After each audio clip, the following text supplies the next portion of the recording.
What's up? What's up? What's up? World vinyl community, everybody. It is January 17th today. It's around give or take 1:30. Just want to come at you. I want to make another video quick here. I got some records in from Vinyl Me Please I wanted to share with you. Just a couple. And they're store opened this afternoon, but I was late on getting to it in time, and there was an album that I wanted that sold out within like 10 minutes, which is outstanding to see that. They were reissuing the Killer's Hot Fuzz, so that's a great record to begin with. And I knew people were gonna get it, and I was late on the draw, man. I didn't get a chance to get it, but I'm sure they'll repress it again in the next months. I guess next month's at the latest. There's when their store opens again, but they might do it beforehand. They might get new pressings in. So hopefully, keep your fingers crossed. I'm really wanting that one. Before we get into the two records, Ryan got me more cards actually, which is sweet. I don't know if I told you guys, but every birthday I've had since I was born, my mom and dad always got me a big box of cards, and we've never opened it. So there's 24 packs in there that have never been opened since 1992. So I'm really big at collecting cards, especially Packers ones. You know, I'm big on that, and she's been giving me so much cool signed stuff. I mean, I'm very grateful. I'm very grateful, and she got me a Richard Rodgers signed one too, which is pretty cool. This case is huge. Look at that. That's thick as hell. It's the back of it. It's pretty cool. And then she also got me a small deck of cards here. It's got well, it's got Greg Jennings on the back, but it's about like that big. It's got all Packers players. Aaron's in there. Nelson's in there. Good stuff though. Awesome stuff. So thank you for that. I love all the gifts that you do give me, especially Packers related, of course. Come on now. But this is big. This is big. I almost had a heart attack this weekend. It was so close. I was on the verge. I was on the verge of a heart attack. Um, it was an extraordinary number of events that happened. The Packers played Dallas, which I knew was going to be a huge game. It's going to be super close down to the wire, and oh my God, it was. I mean, down to the wire. Oh, I watched the whole game. I was proud of myself because usually I can't I get way too nervous. But I watched the whole game. My heart was racing so fast. Oh my God. And I just want to show you the last few plays by us, because I think it was an extraordinary that, let alone Rodgers and the pass to Cook, which was phenomenal, and then Mason to make that field goal kick for 51 yards is outstanding. But there's something I did learn about the play that you're gonna watch is funny is that it wasn't in their playbook at all. They pretty much made it up. They made up this whole play. Rodgers and Cobb made this thing up, and it was almost like kids in the sand, you know, drawing stuff out, and everybody kind of gets around and tries to figure it out. They designed it. It was never an exact play in the playbook. It's something that they made up on the fly, and it worked. It worked, believe it or not. So I want to let you guys watch this because it's words cannot describe that. That is absolutely greatness. Greatness. They're also looking the play clock down to 3. Rodgers spins to his left. Comes underneath, and the pass is incomplete, out of bounds. Now they say complete. The official, the second one came in and overruled the other, Jared Cook, and with 3 seconds left, the Packers are going to have a chance to win it.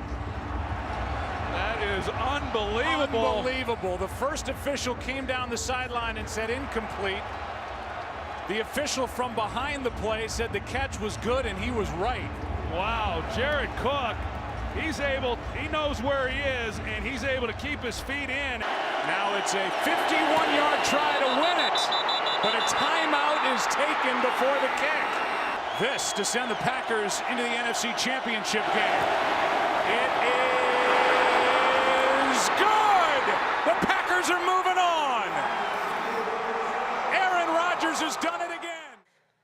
Yeah, like I said, it was very exciting, very exciting. Hopefully they go all the way this year. It would just be a real story to tell your kids, you know. It really would be, because we started off from nothing, being 4-6, being absolutely garbage, and people thought McCarthy was done, that Rodgers is washed up now, he's getting too old, he's not making any things, and then just comes out. We won 8 straight games in a row. Man, if we won the Super Bowl this year, that would just stick it in everybody's face. Oh my God. But we have some tough games ahead of us. We do. We have some very challenging games. The Falcons are a great team, and whoever wins the Super Bowl, who's ever going to be, I assume the Patriots, but you never know. There's upsets. Dallas was an upset, I guess. They were favored by 5 points, and we won. You know, but we'll see. We'll see what happens. You know, I'm just proud of them for getting to this point. That's humongous. That's huge. They worked super, super hard to get stuff rolling, and it's working, which is awesome. And but now I just want to share some records with you that I got from Vinyl Me Please. The record of the month is Panda Bear. It's a group I never really heard of. It's very interesting. It's a very interesting cover to begin with. Look at that thing. It's weird. You don't really know what to expect from it. But what's crazy about, I'm gonna show you the album too, because it's got a nice gatefold too, which is pretty cool. Really beautiful gatefold, I think. But the vinyl is colored this time again. It's very, very cool. It's very, very simple, but it just works. You know, it's a nice white. Love the label. Label really works too. So it's a really, really nice white, which, well, Panda Bear, come on. That's half of it, man. So it makes sense, you know, it makes sense for them to go ahead and do that, and if I can get this in the sleeve, that would be great. And the second record is actually, it's not black, I know, that'd be really funny, but it's like a really like baby blue, like a light blue, so that's nice. That's super nice. Very, very cool pressing.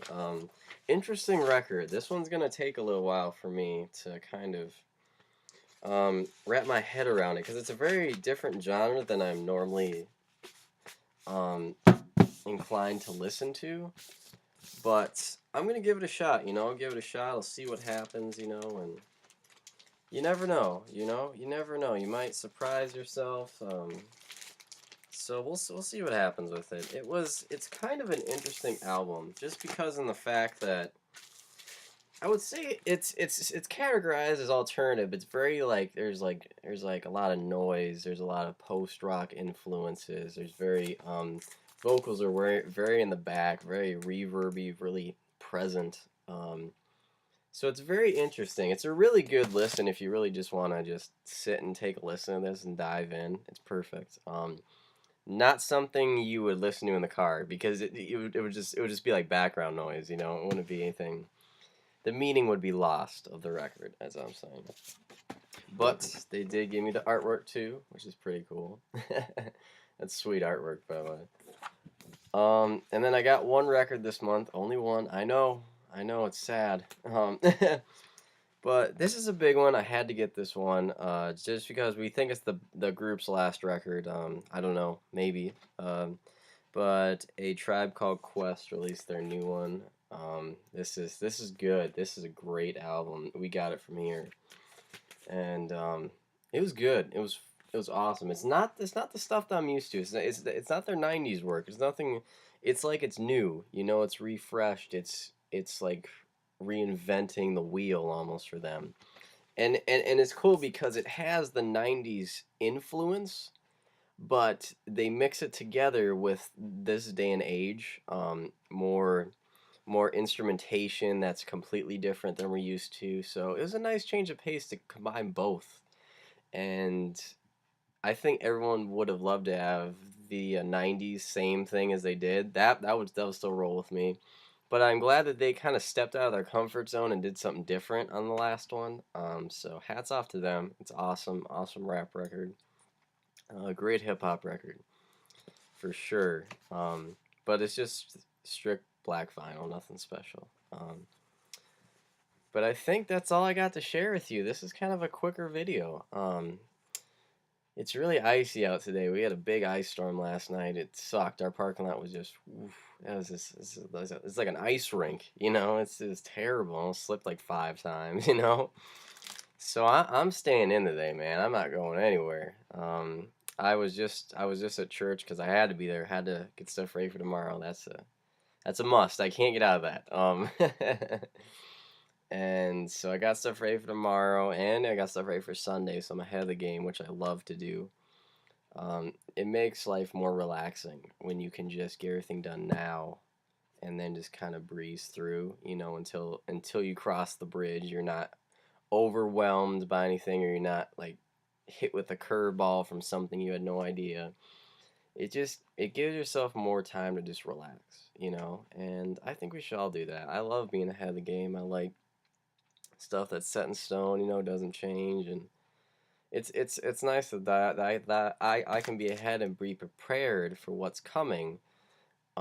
So I don't get too worked up or too nervous or too anything. It's strictly just completely calm and relaxed, and we all need that right now. We all just need to be relaxed, man.